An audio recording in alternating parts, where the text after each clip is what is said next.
alasan dari pergantian Anda itu karena lemahnya komunikasi dan koordinasi dengan pemegang saham yang akan berpengaruh dalam menjalankan pengurusan perseroan untuk mencapai maksud dan tujuan serta menjalankan kegiatan usaha perseroan. Baik. Ini gimana pendapat Anda? Saya menyayangkan alasan itu. Terlepas ini adalah hak prerogatif dari pemegang saham, tapi Ya. secara personal Anda tidak setuju dengan alasan ini. Bisa dikatakan seperti Tidak itu. terima dengan alasan ini. Bisa dikatakan seperti itu. Tapi secara profesional, secara seorang yang bekerja di dalam perusahaan, kemudian punya mentalitas dan track record bagaimana mengelola perusahaan mulai dari nol, ataupun kita masuk di tengah-tengah, ataupun kita mencoba membangkitkan kembali perusahaan yang sudah mau atau akan jatuh. Saya melihat bahwasanya alasan ini tidak tepat.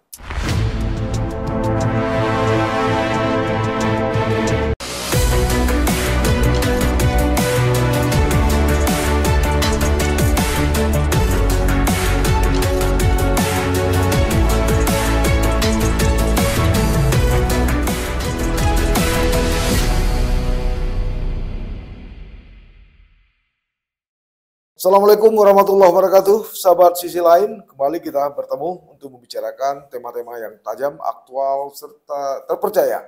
Hari ini saya mencoba mengajak Anda untuk membedah persoalan yang menimpa Direktur Utama PT PEMA Aceh. Kamis kemarin atau 25 April 2024, saya mendapat satu pesan singkat melalui WhatsApp dari Direktur PT PEMA, Pak Ali. Dalam pesannya beliau mengirimkan pesan meminta atau mohon pamit dari sejumlah rekan-rekannya terkait dengan tidak bertugasnya lagi beliau sebagai Direktur Utama PT Pembangunan Aceh atau PT PEMA. Sebelumnya memang sempat beredar atau tanggal 18 April 2024 satu surat Gubernur Aceh yang ditandatangani pejabat Gubernur Aceh Bustami yang ditujukan kepada Direktur Utama PT PEMA yang menyatakan tentang pemberhentian Pak Ali di luar dari rapat umum pemegang saham luar biasa. Apa sebenarnya yang terjadi dan bagaimana kinerja dari PEMA selama berada atau dikomandoi oleh Pak Ali? Hari ini saya mengundang beliau untuk membahas masalah ini secara lebih lugas, transparan, dan apa adanya. Kita mulai saja atau langsung saja. Assalamualaikum Pak Ali. Waalaikumsalam. Ini saya panggil Pak Ali aja lah ya. Baik. Pak Ali, dari pembukaan tadi saya hanya ingin bertanya ya. WA Pak Ali ini serius memang? Enggak lagi. Saya juga menerima nih soalnya. Iya. Nah, Serius ya? Masalahnya serius. Seriusnya seberapa serius nih? Yang pertama ya sebagaimana yang sudah kita ketahui ya Pak Saleh, bahwasanya saya sudah menerima surat pemberhentian, mungkin tepatnya pemberitahuan ya. Pemberitahuan. Yang tertanggal 18 April 2024, yang mana itu kita terima pada hari Senin 21 April kalau saya tidak salah, itu di kantor Gubernur, di ruang kerjanya, di ruang kerja Kepala Biro Ekonomi. Bapak yang terima langsung atau staf? Saya yang terima langsung. Saya terima langsung dari tangannya Pak Zaini. Ya. Maka dari sana kita sudah menyiapkan beberapa langkah administrasi tentunya agar proses pemberhentian ini bisa berjalan dengan baik tentunya. Dan di hari Rabu siang tanggal 24 April 2024 itu Sekretaris Perusahaan PT Pembangunan Aceh Perseroda Pak Ilham Zahari dipanggil oleh notaris untuk menerima dokumen yang diamanahkan kepada notaris dari pemerintah Aceh.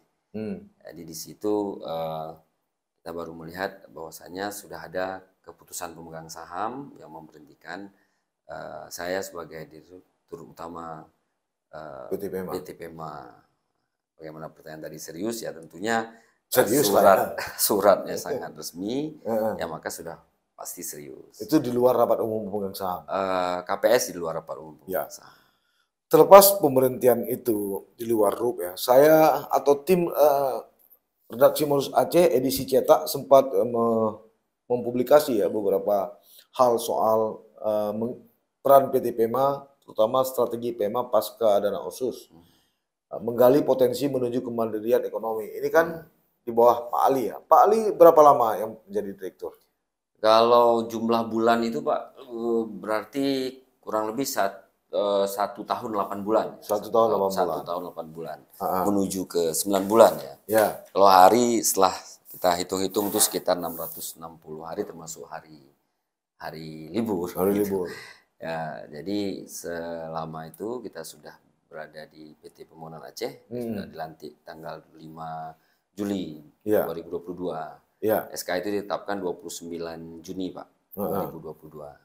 Ya, jadi kita sudah berada di sana sekitar 1 tahun 8 bulan. Ketika Pak Ali masuk sebagai nakhoda di PEMA, bagaimana situasi dan kondisi PEMA ketika itu?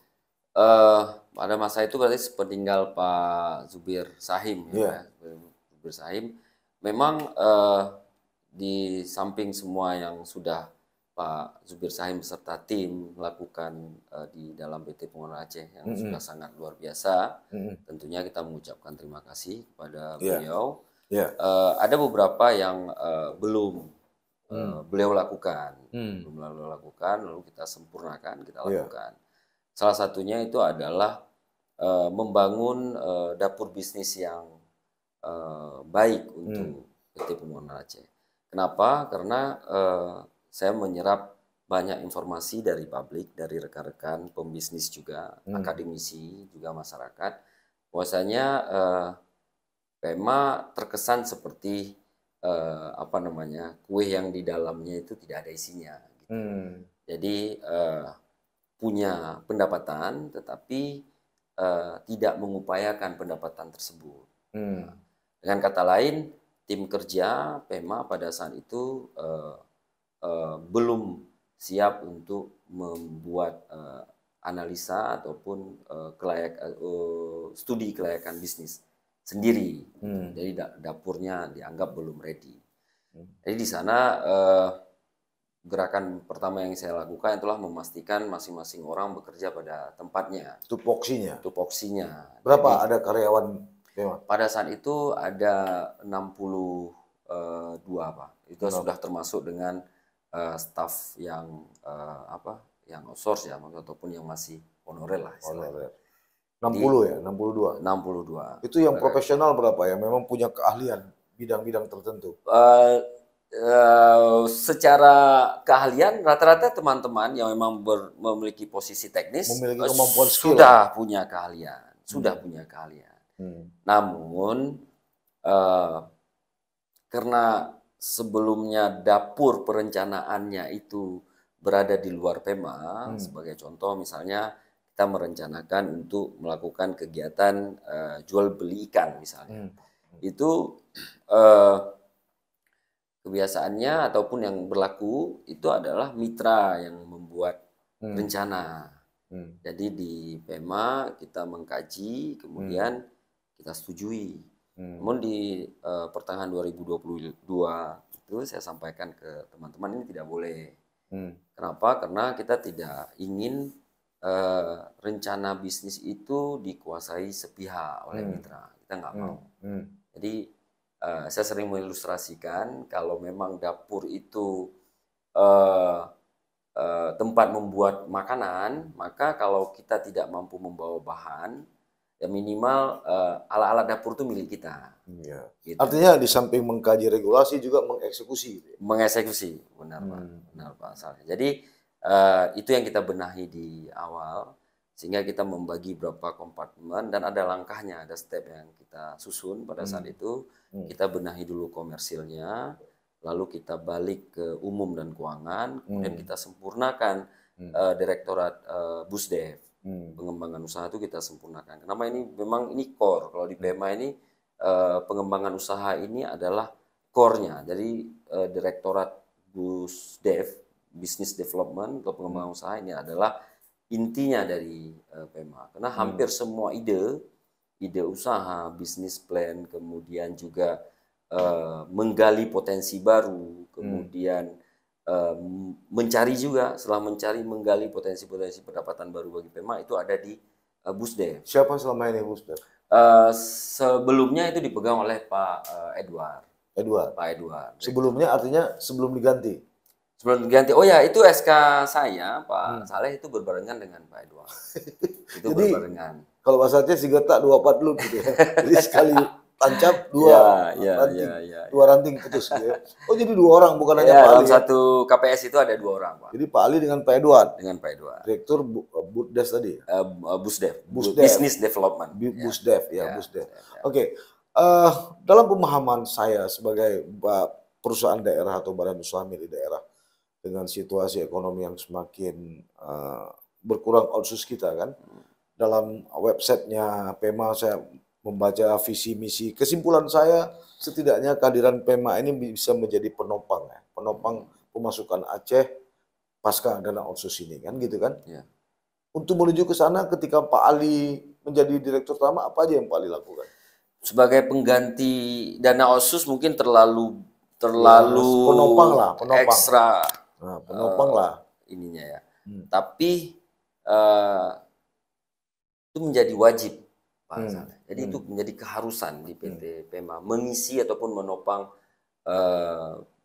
pendapatan pengganti dana outsource. Di samping ada Bang Aceh, di samping ada Bang Mustaqim ya. Meskipun sampai dengan sekarang ya, karena saya di PT Pembangunan Aceh, ya tentunya sebelumnya itu kita sering menyampaikan kalau saudara tua kita Bang Aceh dan BPR Mustaqim kan bergerak di industri keuangan, perbankan. Sedangkan kita kan berada di industri real, yang maknanya adalah sektor real. Maknanya kita adalah perusahaan yang dimandatkan untuk melakukan semua usaha, aneka usaha untuk menghasilkan pendapatan asli Aceh.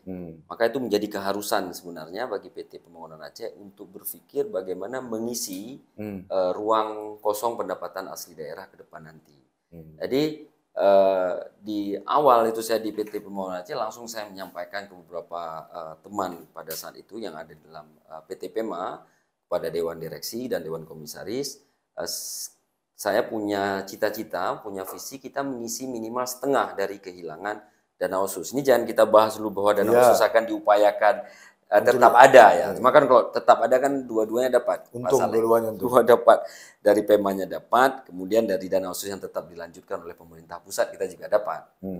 Tapi kita sendiri sudah meletakkan batu cita-cita bahwasanya di tahun 2027 yang mana saat outsource-nya sudah yang terakhir ya 2028 akan nol, itu kita sudah mengisi sudah mendapatkan revenue ataupun pendapatan usaha setengah dari kehilangan itu, meskipun nanti setelah dipotong operasional dan sebagainya itu kita mungkin akan dapat sekitar 700 miliar laba bersih yang mana setahun, yang mana hari ini kurang lebih kita punya laba bersih itu sekitar 70 sampai dengan 80 miliar. Tapi saya kira itu bukan suatu yang tidak mungkin. Itu 70 sampai 80 tahun berapa itu? Alhamdulillah membaik terus, Pak. Itu masuknya ke PAD? Kita setelah masuk ke laba bersih tersebut, sebagaimana diatur oleh kanun, itu minimal 50%-nya ke PAD. Yang 50% untuk operasional lah ya. Untuk operasional, cadangan investasi ke depan. Seperti itu, Pak. Jadi memang wajib kita berpikir untuk mengganti dana outsource, dan itu merupakan semangat. Soal dana outsource nanti tetap berlanjut dengan kemampuan negosiasi teman-teman, bapak-bapak politisi dan ibu-ibu politisi kita ke pusat, itu satu hal yang harus kita nantikan dan kita apresiasi. Namun di sisi lain, kalau PEMA bisa ikut serta menyetor, maka pendapatan asli Aceh itu akan sangat luar biasa.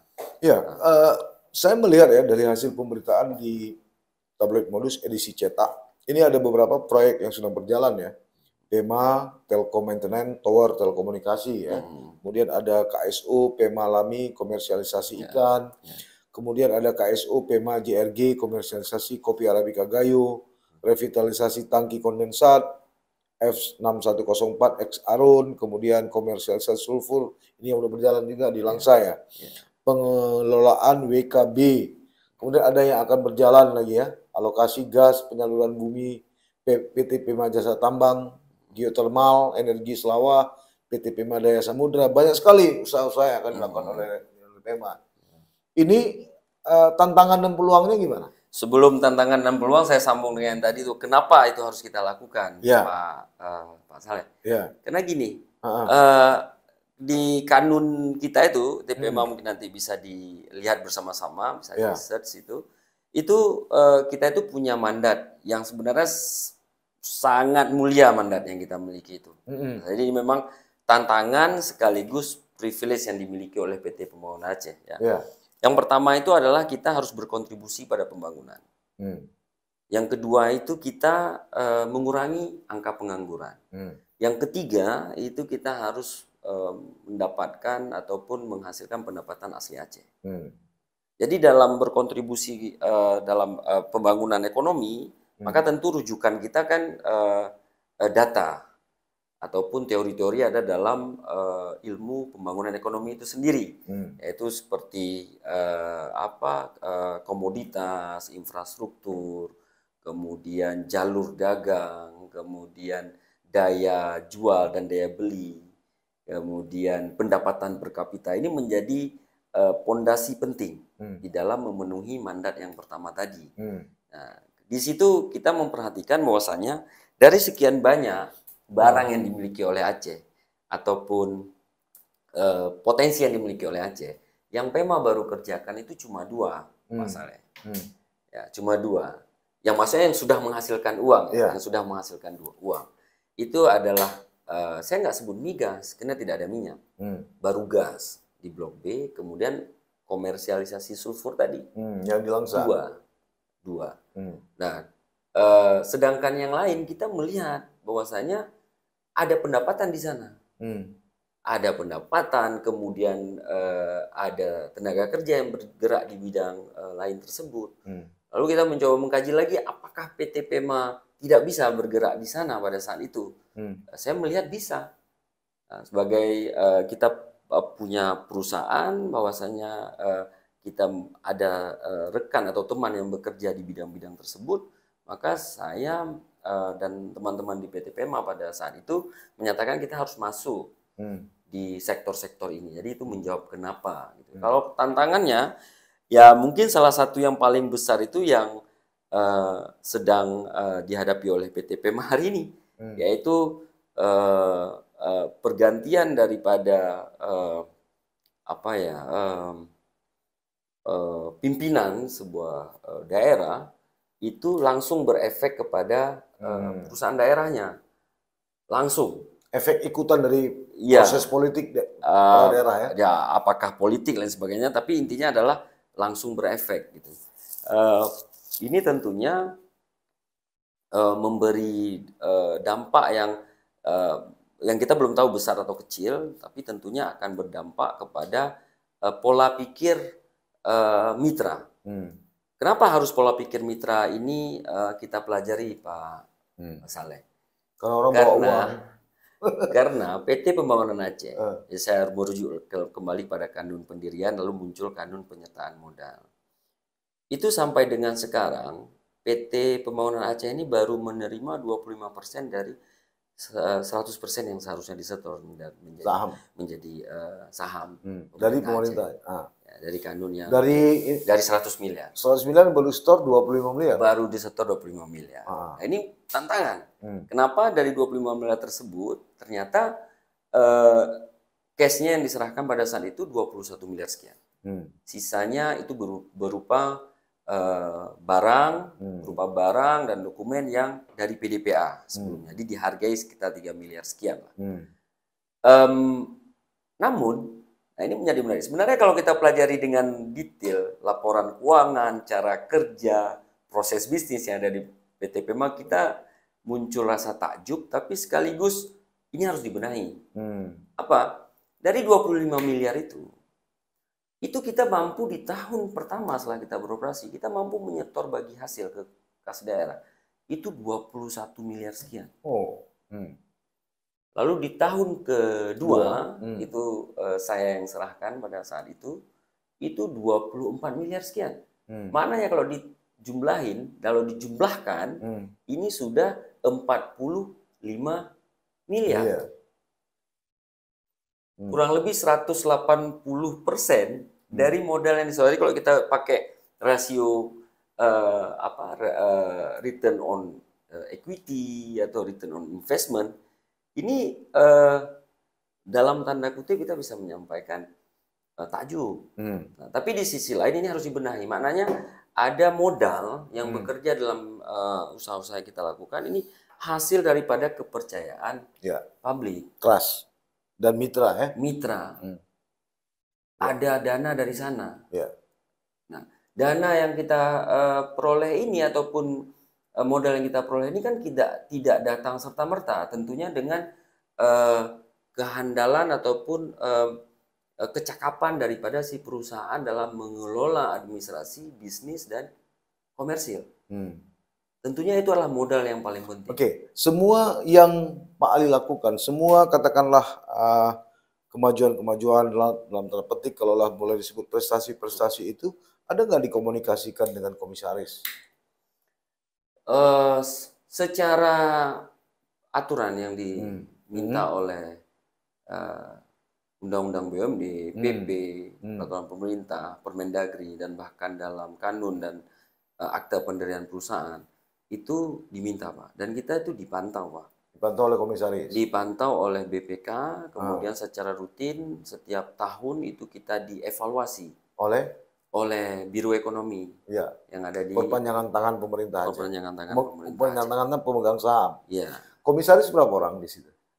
Sampai dengan saya menyelesaikan tugas tanggung jawab saya tinggal 2, Pak. Kebetulan Pak Sulaiman? Tidak, Pak Junaidi dan Pak Amir. Pak Sulaiman nggak ada lagi? Pak Sulaiman setelah dari komisaris utama tidak dilanjutkan SK-nya. Oh enggak ya, jadi berarti Pak Junaidi sekarang? Pak Junaidi dan Pak Amir. Itu dua-duanya dari pemerintah Aceh?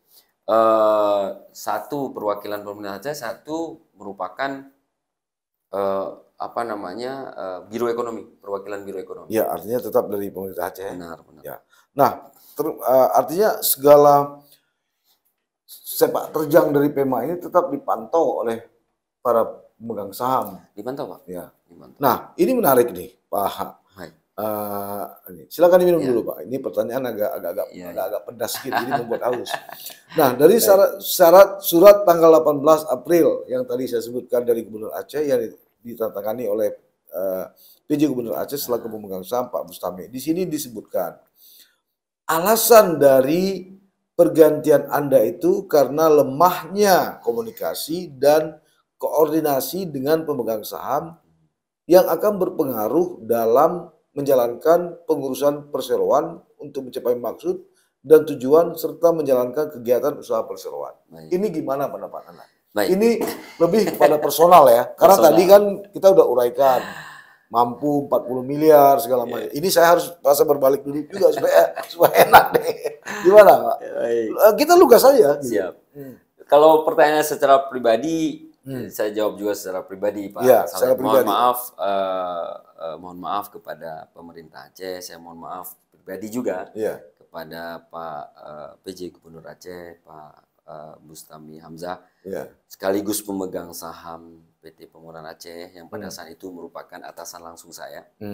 Saya menyayangkan alasan itu. Nah, saya menyayangkan kenapa? Karena bagi saya pribadi, saya terus berusaha untuk membangun komunikasi yang positif dengan beliau, bahkan dengan pemerintah Aceh. Kita berupaya melakukan beberapa pendekatan secara normatif dan pendekatan-pendekatan yang sifatnya kekeluargaan itu juga kita coba untuk bangun komunikasi. Namun kita tetap mendapatkan kenyataan bahwasanya itu alasannya saya diberhentikan. Tapi ini di luar, saya tidak mau masuk ke dalam polemik, bahwasanya saya tidak tidak ini ya, tidak legowo, bukan. Tapi secara profesional, secara seorang yang bekerja di dalam perusahaan, kemudian punya mentalitas dan track record bagaimana mengelola perusahaan mulai dari nol, ataupun kita masuk di tengah-tengah, ataupun kita mencoba membangkitkan kembali perusahaan yang sudah mau atau akan jatuh. Saya melihat bahwasanya alasan ini tidak tepat bagi saya, untuk saya pribadi. Karena saya berupaya secara teknis. Ya, lebih tajamnya berarti Anda, terlepas ini adalah hak prerogatif dari pemegang saham, tapi secara personal Anda tidak setuju dengan alasan ini. Bisa dikatakan seperti tidak itu. Terima dengan alasan ini. Bisa dikatakan seperti itu. Ya. Karena alasan-alasan tadi ya. Ya, mungkin ya yang lumrah kita baca atau kita temui ya dalam pemerintahan sebelum periode berakhir, itu hasil evaluasi tidak mencapai target. Kemudian ini bukan saya berharap itu alasannya, tapi maksudnya tentunya kalau alasan itu akan memicu siapapun ke depan nanti yang akan memimpin PT Pembangunan Aceh untuk mengedepankan PT-nya, untuk mengedepankan tanggung jawab sebagai seorang direksi dalam sebuah perusahaan yang modalnya milik rakyat Aceh dalam hal ini. Sehingga dia akan mengedepankan profesionalisme, akan mengedepankan akan mengedepankan program-programnya harus terlaksana dan harus memberikan manfaat ke orang banyak. Namun kalau ini alasannya, memang dalam direktur itu kan banyak yang menyampaikan saya, Pak Ali sabar ya, Pak Ali ini kan posisi direktur itu posisi politis, katanya gitu Pak Saleh. Ya, saya terima alasan itu. Tapi direktur itu dalam nomenklaturnya perusahaan, dia kan tidak mengikat ke tenaga kerja. Jadi dalam hal pemberhentian saya ini, saya nggak bisa menggunakan disnaker, Pak. Kenapa? Karena direktur itu adalah pengusaha, entrepreneur. Entrepreneur ya. Jadi dalam seorang entrepreneur itu ada beberapa syarat memang untuk menjalankan usahanya. Salah satunya kepiawaian ataupun keahlian, kecakapan untuk berkomunikasi. Ya, untuk berkomunikasi, untuk mensukseskan program-programnya. Ya, alasan ini. Tapi 1 dari 6. Alasan lemahnya komunikasi dan koordinasi. Kalau kita bilang alasan ini berat, ya berat. Kalau kita bilang alasan ini ringan, ya ringan. Remeh-temeh kan. Artinya kan alasan lemahnya koordinasi dan komunikasi. Ini gimana ya? Saya nggak tahu bilang perasaannya gimana. Ya, seperti saya sampaikan tadi, saya bertanya-tanya juga. Saya bertanya-tanya juga. Tidak ada upaya Pak Ali untuk mengklarifikasi, terlepas bahwa ini adalah hak, sekali lagi ini adalah hak pemegang saham. Tidak ada upaya Pak Ali gitu. Mungkin pertemuan kita ini, podcast kita ini bagian dari itu. Oleh karena itu saya undang Pak Ali supaya cover box site berimbang, karena tidak pernah muncul ini kan di media cetak online juga nggak pernah muncul. Ketika surat ini beredar, saya berpikir inilah kesempatan Pak Ali untuk melakukan klarifikasi terhadap alasan-alasan ini. Karena jujur saya tidak tahu, belum tahu ukurannya apa. Karena kan dalam setiap evaluasi, mohon maaf mungkin saya terlalu mesin Pak, terlalu mesin, terlalu textbook mungkin yang juga sering disampaikan oleh orang-orang kepada saya. Tentunya ada variabel. Setiap variabel itu ada indikasi atau indikator. Nah, kalau ini adalah variabel yang penting dalam membangun sebuah BUMD, di luar variabel-variabel lainnya dengan mitra, bagaimana membaca dan menyikapi kondisi ekonomi dan bisnis, maka ini menjadi variabel penting. Maka berarti harus kita tetapkan indikasinya, indikatornya. Nah, sampai dengan sekarang saya berusaha untuk bertanya dan menjawab sendiri apa saja kira-kira indikator yang saya tidak memenuhi sehingga variabelnya tadi itu menjadi lemah. Gitu. Komunikasi yang seperti apa gitu. Koordinasi seperti apa? Koordinasi seperti apa? Mungkin saya harus belajar lebih banyak lagi terkait ini. Namun yang sudah beberapa kali saya coba pelajari dan berdasarkan apa yang pengalaman saya sudah melakukan yang terbaik. Saya sudah mencoba untuk berkomunikasi dengan mekanisme dan tata cara yang selayaknya dilakukan oleh seorang CEO ataupun seorang direksi kepada pemegang sahamnya. Ya. Nah mungkin masih ada yang kurang, nah mungkin ya saya butuh. Sekali lagi saya katakan tadi, ini semua sudah terjadi, tetapi secara personal, secara pribadi, boleh saya katakan atau saya simpulkan, alasan ini Anda tidak terima. Saya belum bisa terima, Pak. Belum bisa terima. Belum, alasan ini belum bisa terima. Ya, sampai saya dapatlah apa menjadi indikatornya. Ya, kecuali ada indikator misalnya target. Pema harus menyerahkan misalnya ke PAD 10 miliar, tapi itu tidak tercapai. Itu masih masuk akal ya? Itu memang layak untuk diganti. Tapi ini komunikasi dan koordinasi. Betul. Oke Pak Ali, semua sudah berlalu. Baik. Maaf Pak, saya sedikit saja sebelum silakan. Ini tidak ada maksud statement-statement saya tadi, mungkin kan pasti akan dipublish percakapan kita ini, menegasikan ataupun meniadakan statement saya akan ikut dan tunduk dan patuh sama keputusan pemegang saham. Jadi tidak ada, secara administrasi itu kita tetap harus bantu PT Pembangunan Aceh untuk melalui masa transisi ini karena ada mitra, ada masyarakat, ada target pendapatan yang harus dipenuhi. Jadi tidak terlalu lama polemiknya, jangan kita biarkan lama. Namun tadi kena pertanyaan secara personal. Saya sebagai seorang CEO yang pernah menjabat, kemudian juga pernah di beberapa perusahaan lainnya, saya belum pernah melihat alasan ini mengemuka di atas sebuah kertas yang resmi untuk memberhentikan ataupun menonaktifkan seorang direksi. Ya, sekali lagi saya klarifikasi dan konfirmasi bahwa apa yang saya katakan tadi itulah bersifat personal, pribadi, pendapat pribadi. Betul, tapi kalau soal pendapat profesional tadi Pak Ali sudah katakan tetap membantu masa transisi, kan ya sebagai warga negara, orang Aceh pula gitu kan. Nah, sayanglah daerah ini kalau nggak kita maju. Tapi kan beranjak pada sisi kemanusiaan, sebagai manusia kan kita juga punya perasaan. Ya kan? Oke, situasi ini setelah terjadi, seperti saya bilang tadi, kira-kira apa masukan Pak Ali, terlepas mau didengar atau tidak, untuk pemegang saham? Agar situasi seperti ini juga kan tidak akan terulang gitu kan. Tentunya hari ini kan saya bicara sebagai masyarakat. Salah satu jiwa yang beliau pimpin. Ya, saya masih berKTP Aceh, saya masyarakat Aceh. Berarti kan saya salah satu jiwa dalam daftar rakyat Aceh yang beliau pimpin.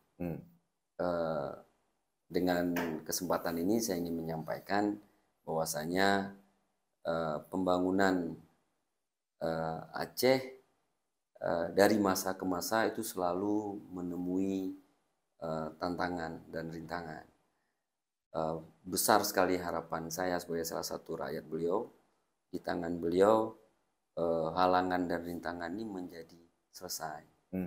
Salah satu yang paling penting itu adalah rasa tidak suka antar generasi, antar kelompok pemimpin. Generation gap. Ya, generasi ke generasi. Kemudian antar pemimpin, karena setiap pemimpin Aceh yang kita hormati, yang saya banggakan, itu punya kelebihannya. Di samping juga punya kekurangannya. Itu sudah meletakkan batu-batu bagi untuk Aceh.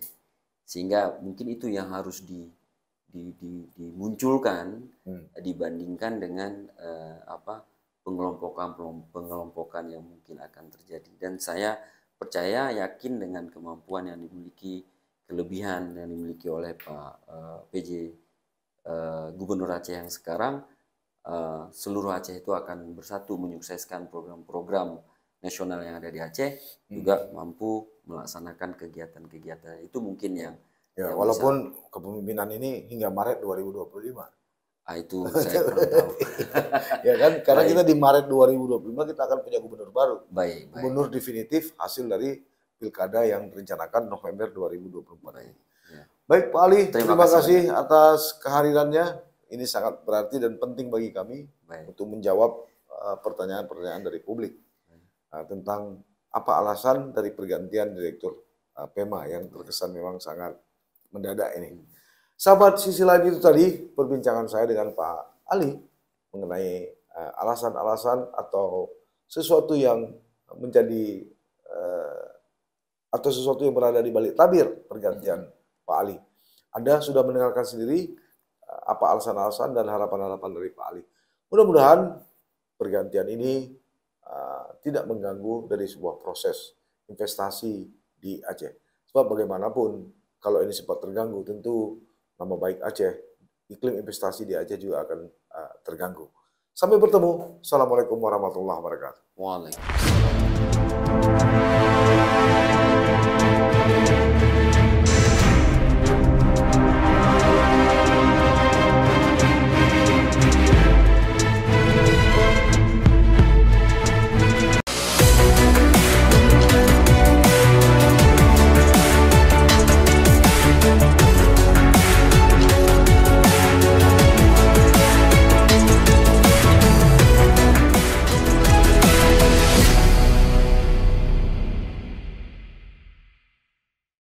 Jangan lupa like, komen, dan subscribe.